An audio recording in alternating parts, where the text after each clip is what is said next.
Assalamu alaikum. Please move to slide number 2. Slide number 2. Statistics. Many of you might be thinking that inshallah we are going to be doctors and statistics is like mathematics. Why should we study statistics? You are right, inshallah you are going to be doctors, but statistics is very, very important, and not only in health sciences, in every field. Without statistics the researches cannot be conducted. The researches which are based on numeric values, they cannot be conducted. Statistics actually is the science of numerical data. So whenever there are numeric values, you cannot avoid statistics. There are some other definitions also. It is also defined as branch of mathematics dealing with numerical data, and also it is defined as science of data to make wise decisions under the face of uncertainty. What does it mean? Whenever you conduct a research, you select a sample or some information from the general population and you analyze that one. But the result which you get from the sample, that is generalized for the entire population, and therefore there is always some chance of uncertainty. That's why, although you try to apply the most appropriate statistical procedures to draw the conclusion about your study, but even then there is a chance of uncertainty. Slide number 3. The best and the complete definition of statistics was given by Croxton and Cowden. They defined statistics as it is the science which deals with collection, means when you are going to conduct a study, you are not free to choose a sample size of your own choice. Statistics tells you for your study how large the sample should be selected. Depending on the nature of the data, depending on your objective, you will get the size of the sample using the statistical formulas. Not only that, which sampling technique should be used to collect the information. Depending on the type of the population, depending on the type of the variable, there are various sampling techniques. Statistics will guide you which is the most appropriate sampling technique. That is, in the beginning, from the very beginning, you need the help of the statistics to know your sample size for the study and the procedure to select the sample. Second, once you have selected the sample, which procedures or which methods should be used to present your data, to display your information, whether you should use a table or chart, or which chart should be used. So all this you will get from the statistics.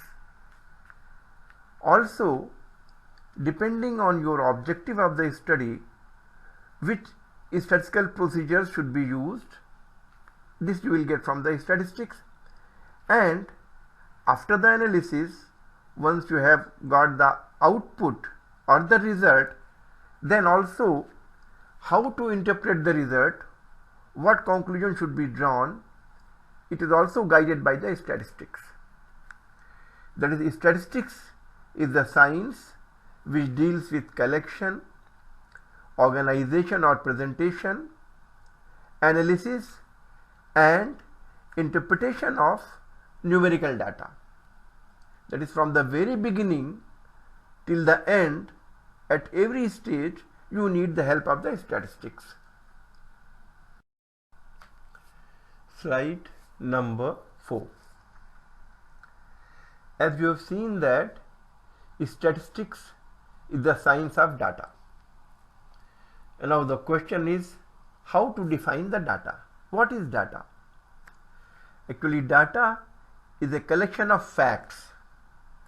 It may be in the form of numbers, it may be as words, it may be measurements. You are measuring the blood pressure, blood sugar, etc. It may be as observations. You simply observe and write in your own words, or just description of the things. So statistics, the data may be in any form, maybe numeric values, maybe some figures, maybe some pictures, or maybe you might have written something in your own words.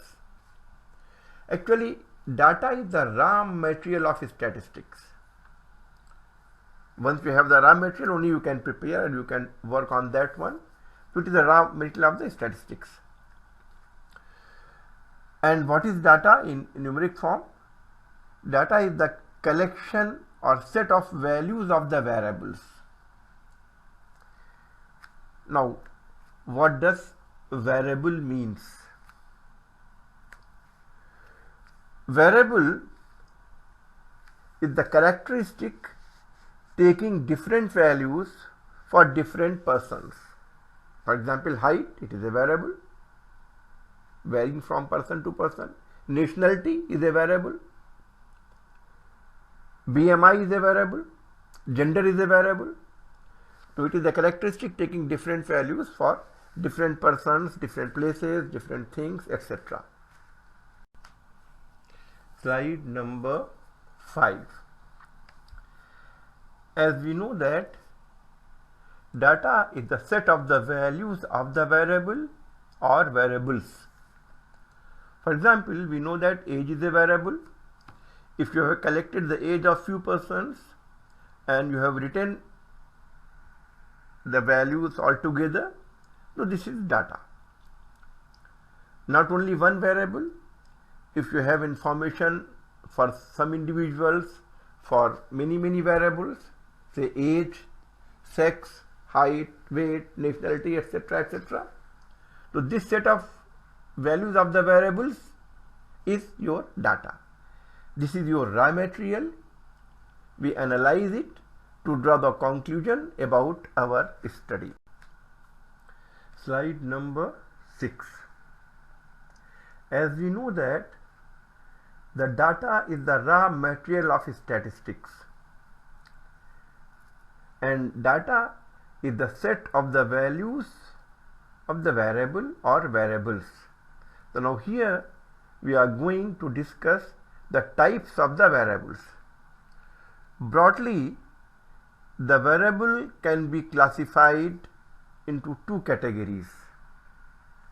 Categorical data means here the possible value of the variable will be in categories. For example, gender, either the person will be a male or she will be a female, or say blood group, either O positive or B positive or B negative, and so on. Or the second category is numerical data. Here we get the values in the form of quantity, either we measure it or we count it. Categorical data is also known as qualitative data, and the numerical data is also known as quantitative data. Now further, the categorical data can be classified in two groups: nominal and ordinal. Nominal means the categories cannot be arranged in order or cannot be ranked. For example, blood group, you cannot rank them in any order. And ordinal is that where the categories can be ranked. For example, you have in your study, you are one of the characteristic you are recalling is the smoking, and you are, instead of it's not possible to write how many cigarettes one person smokes per day. We have categorized in like that: non-smoker, light smoker, heavy smoker. So here these categories are in order and you can rank them. So the categorical data is of two types: nominal and ordinal. We will be discussing in detail all these. And similarly, the numerical data can also be classified in two categories: discrete and continuous. Discrete is the data where we get the information by counting. Suppose you are interested in a number of patients reporting in different OPDs per day. So you are just simply counting. In medical OPD, number of patients reported were 17, in surgery OPD 16, like that. So you are counting the value. The other category is continuous, where you are not counting, you are measuring it, and it can take, it may be in decimal places, and it may take any value depending on how much accuracy you want. For example, height, if you want with in centimeter, you may take it in 1 decimal place, 2 decimal place. So continuous data is in continuation and it may take any value, and discrete one is you count it and it will be in whole numbers, either 0 or 1 or 2 or 3 and so on. Slide number 7. Categorical variables. We know that categorical variables are of two types: nominal and ordinal. Also, either the categories will be only two or it will be three or more. For example, gender, it is a two category variable. Nationality is having more than two categories. You may classify the individuals as never married or ever married, or depending on the requirement of your study, you may classify it as unmarried, married, divorcee, widow. You may have two categories as per the smoking status: non-smoker or smoker. But if this characteristic is important for your study, then you may have three or more than three categories: non-smoker, light smoker, heavy smoker. Similarly, if you are having only two categories of blood pressure, normal BP, high BP, or if it is important to see to categorize it more than two as per your study, you may have three categories: low BP or maybe very low BP, and normal, high, very high, like that. Remember, a two category variable is always nominal, always nominal. So let us see which of the variables are nominal here. All these are nominal because they are two category variables. Nationality is a nominal variable. You cannot rank the nationality. The marital status in four categories, it is nominal. And the ordinal variables are those whose categories can be ranked or can be put in some order. So this is an ordinal variable: non-smoker, light smoker, heavy smoker. And similarly, the three category BP variable is also an ordinal variable.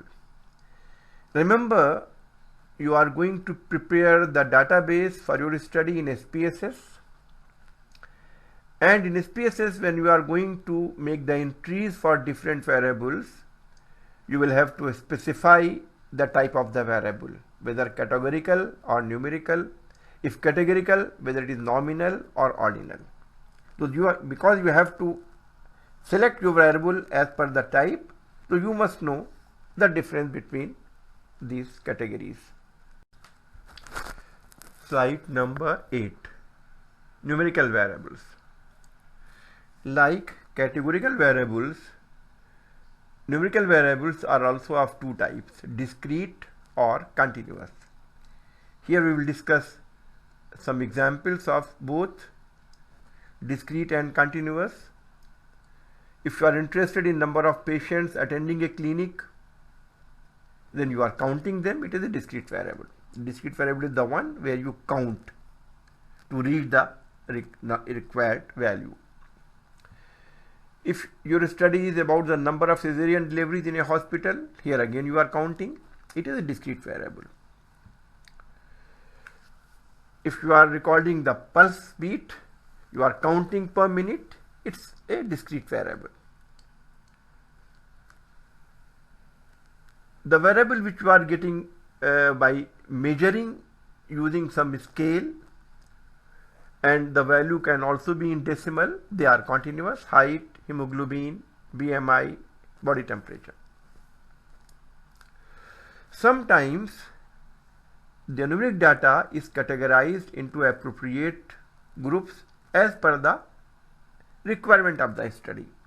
Sometimes you categorize, you have recorded the ages of the patients and you want to see the impact of some treatment in different age groups, so you may categorize them.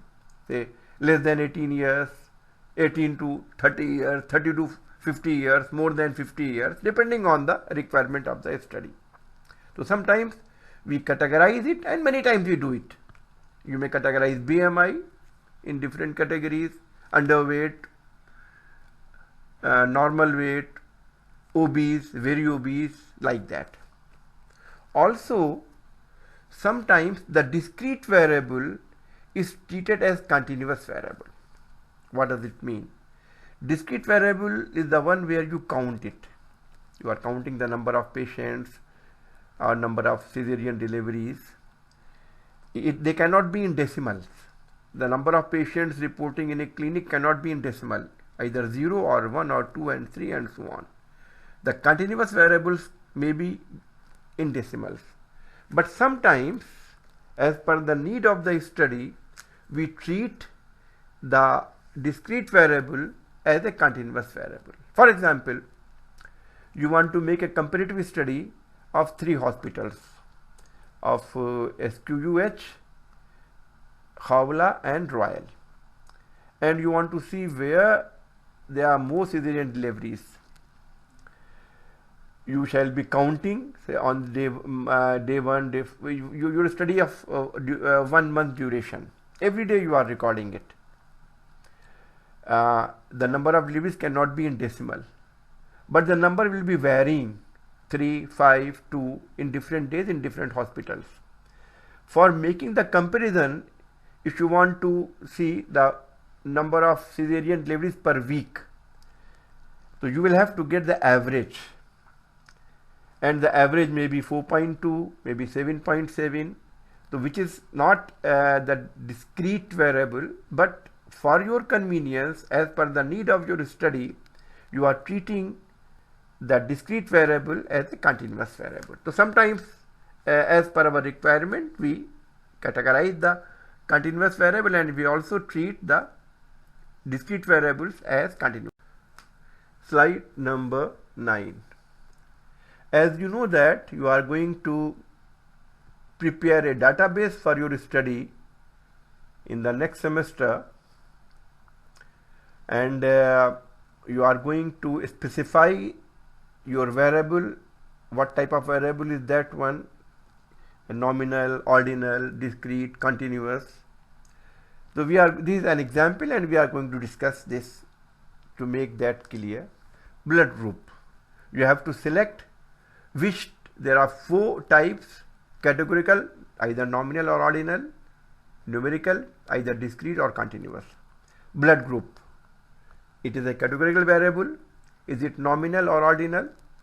You know it is not ordinal, so it is the nominal variable. Okay. Degree of pain: no pain, minimal pain, moderate pain, severe pain, unbearable. Here again they are categories. You are going to assign the individuals after examining the patient. You are going to select one of these. It is a categorical variable. You are not measuring or you are not counting. The person will be in one of these. It is categorical and the categories are in order, so it is ordinal. What about age of patient in years? There are no categories here. So it is numerical, either discrete or continuous. Discrete you get by counting, and continuous you measure it. So you will be it will be a continuous variable. Age of the patient in these three categories. Sometimes when you collect the data, you specify the age groups and you put the patient in that age group. So here there are three categories. So it is a categorized variable, but the categories are in order, so it is ordinal variable. What about age of patient? Either the patient is up to 50 years or more than 50 years. Age was a continuous variable. Age with three categories was a ordinal variable, and you know that any variable with two categories is always nominal, so it is the nominal variable. Number of road accidents per day. You are recording in some city the number of accidents per day. Here you are counting it either 0 or 1 or 2 or 3. So it is numerical and it is discrete. What about marital status? There are four categories. It is categorical variable. They cannot be put in order, and therefore this is a nominal variable. Fasting sugar, you are recording it, no categories are given, so it is a numerical variable, you know, and you are not counting, you are testing and you are actually measuring it, and it is a continuous variable. Slide number 10, types of data. You have been told, or you know, that for your research you are going to make a database. The database which you are going to prepare may be of two types, either primary or secondary. Primary data is the one which you are collecting yourself. Maybe your supervisor may ask you to prepare a questionnaire, and you will prepare the questionnaire and you will collect the information from the respondents, and you will be entering that information in your database. So if the data has been collected by yourself, it is known as primary data. Many of you might be utilizing the data already available either with your supervisor or in the hospital information system. The data is already there, and for your research you will be collecting it from there and preparing your database. So either you are going to deal with the primary data collected by your own, or you will be dealing with the secondary data, means the data is already available and you will be using it for your. Slide number 11. We are going to discuss the advantages and disadvantages of the primary data. The advantages of the primary data are, because you are collecting it, you can tailor it as per your requirement and need. Because you know what you are going to do, then you may design your questionnaire and you may collect the data in a specific way as per your requirement. Of course, it is having a good applicability because you collected it and you know the objective of collection and you will collect accordingly. Also, you are the owner of the data, you have your own rights. If someone wants to make use of your data, he will take permission from you and then he will be using that one. You have your full control on your data. Because you are collecting and you know what is your study, so you may design the questions accordingly. That is, you have full control what type of data you are going to collect for your study, because you are going to do it by your own. But there are some disadvantages also. It's time consuming. It's having of course high cost if you are conducting the research or collecting the data on a larger basis in the the whole country, then it involves cost. And for that you also need greater resources. Slide number 12. Secondary data. Here we are going to discuss the advantages and disadvantages of secondary data. The advantage of this data is, because the data is already available, only you are retrieving from there, maybe in HIS, maybe with your supervisor, maybe some other place, and therefore it doesn't involve the cost, and there is no time required to collect the data here. You can get the information easily here. Maybe the data includes that information which you require in your study. So these are the positive points, that is no cost is involved and you may get the data of your use. But there are more disadvantages here. You are not sure about the quality of the question, whether it is valid or not, whether the precautions were made in collecting the data or not. It lacks specificity. You are looking something specific, maybe this data don't include that one, and also it may be lacking the applicability, and also the data may be incomplete. For example, you want to see the impact of education on some characteristic, maybe the data which is already available, it doesn't include any information about the education of the respondent. So this is the disadvantage of the secondary data, that is it is specific as per collected by the researcher earlier, and it may not include the information which you are looking for. Slide number 13. Use of statistics in health science research or in any research can be classified in two categories: descriptive statistics and inferential statistics. We shall be discussing them in detail in the following slides. Slide number 14. Descriptive statistics. When you conduct a research based on your objective, you collect the information, collect the data. Either the data will be primary, that is you will be collecting it by your own, or secondary data, that is the data is already available and you are making use of that data for your research. The first step would be to describe your data, and the descriptive statistics actually it gives you the procedure, it involves the methods of describing your data in different ways.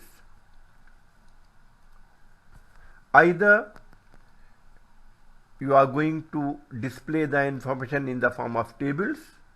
If the data is categorized, sometimes we display the data as tables, or you are going to display the information as a graph or charts.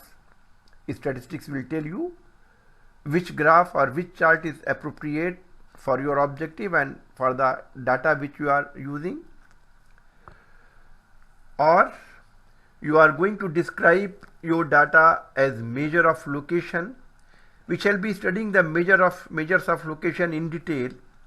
Actually, measures of location, what happens for the continuous data, the data is locating towards one point, one central value, and we calculate that central value of the continuous data. For example, suppose you are dealing with the blood pressure or say sugar level, and you have collected the sample from two different places, suppose from Muscat and from Jabal Akhtar, and the average fasting sugar, you are mentioning that average fasting sugar of Muscat people is 5.6 and of Jabal people is 5.3. So although you are giving one single value, one central value, but it gives the information that the Muscat people are having higher sugar level. So one of the ways of describing your data is measures of location. We will be discussing it in detail in the following lectures. Measure of dispersion. Along with the location, we also shall be calculating the variability or the disperse of the data using different measures, different formulas, and measures of association. If there are two variables, whether they are related or not related, whether they are associated or not associated. So all these fall in the category of descriptive statistics. We will be describing your information in one of these forms or maybe more than one of these forms depending on the requirement. Slide number 15, inferential statistics.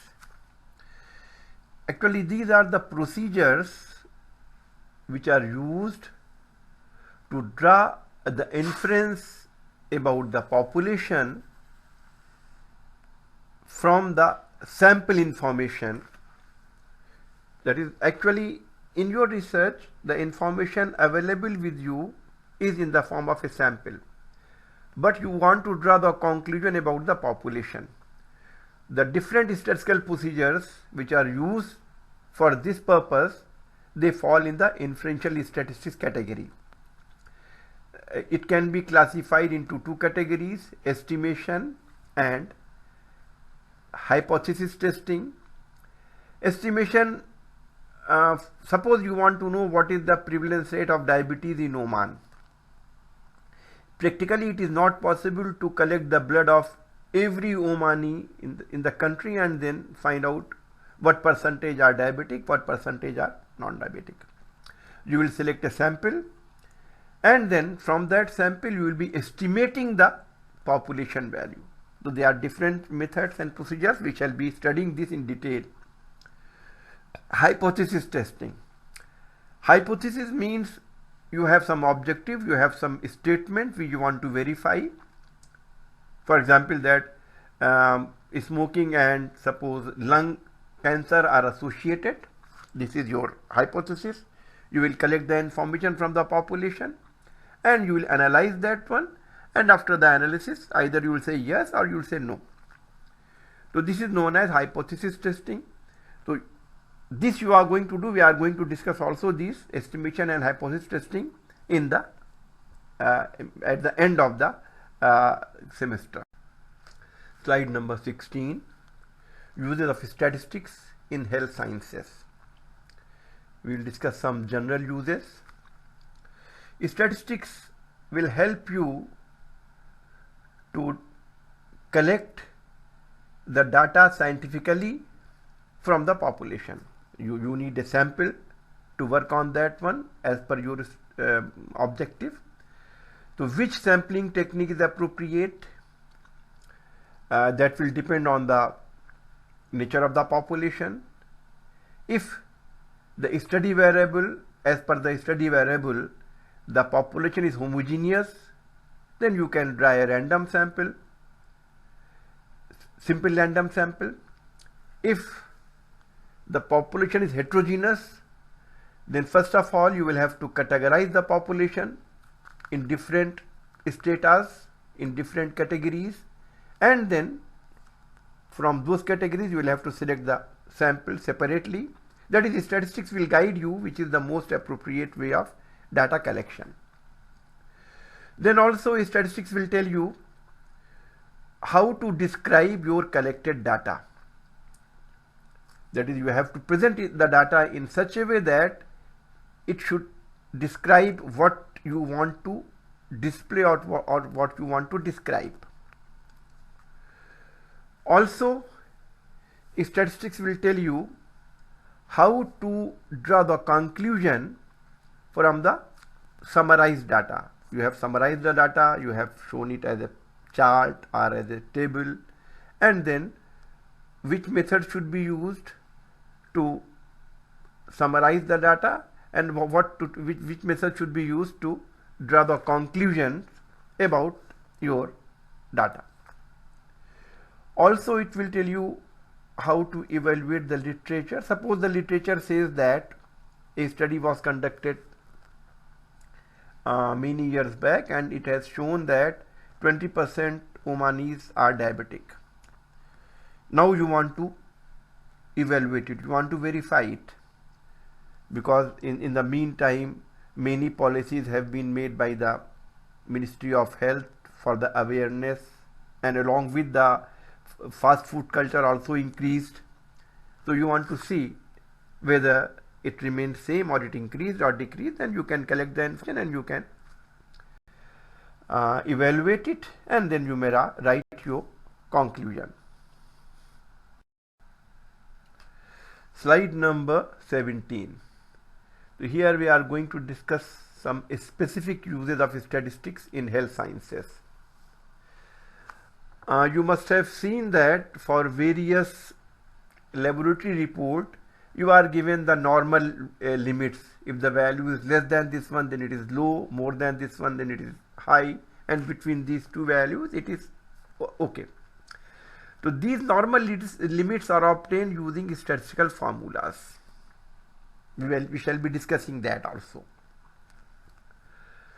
Now, to see whether various laboratory and clinical parameters are correlated, if they are correlated, evaluate their degree of significance.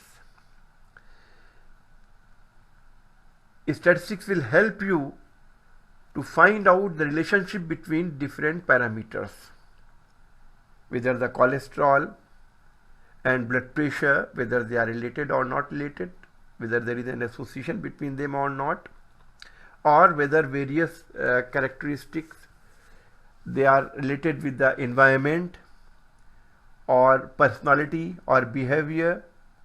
So all these things you will be you may be using the statistical analysis procedures to find out these relationships, whether they are significant or not significant.